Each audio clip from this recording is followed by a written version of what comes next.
আসসালামু আলাইকুম রহমতুল্লাহ। বাংলাদেশ বনবিভাগ মোহাম্মদ হাসান। আজ চট্টগ্রাম রাঙ্গুনিয়া গ্রিন মডেল স্কুলের ছাত্রদের এবং ছাত্রদের তত্ত্বাবধানে আমাদের 14টি দেশীয় সাপ, যে আমাদের প্রকৃতির জন্য সৌন্দর্য এবং একটি এই এই আমাদের যে আবাসস্থল যে ভালো রাখে, যে প্রকৃতি ভালো রাখে, এই সাপ আজ গ্রিন মডেল ছাত্রদের আপনার তত্ত্বাবধানে আজ সাপগুলো উদ্ধার করে আমরা মুক্ত করতেছি। এটি গোয়ারবিল এলাকায়। হঠাৎ করে সকালবেলা আজ গ্রিন মডেল স্কুল স্যারে আমাদেরকে ফোন করে জানায় বিষয়টি। আমি খবর পেয়ে ঘটনাস্থলে এসে সাপগুলো উদ্ধার করি। দেখেন সাপগুলো আপনারা যারা দেখতে চান তারা দেখেন। আর স্যার কিছু বলার ইচ্ছা আছে, বলেন।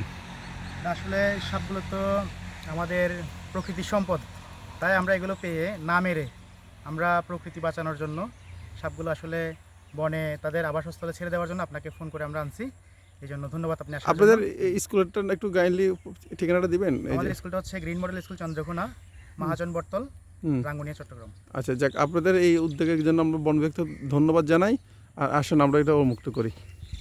দর্শক, আপনারা দেখতেছেন আমরা আসলে এদের যেটা হেভিস্টার হলো যে একটি এই আপনার ঘাস এবং জবিন, তারা পানিতে জবিনের আশেপাশে থাকে, তাই আমরা ওখানে নিয়ে যাচ্ছি। স্যাররা এবং ছাত্ররা আছেন। যাক, আলহামদুলিল্লাহ।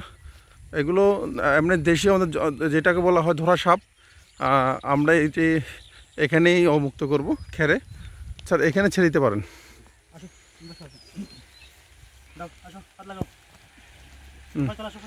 হ্যাঁ, ফসল যাও।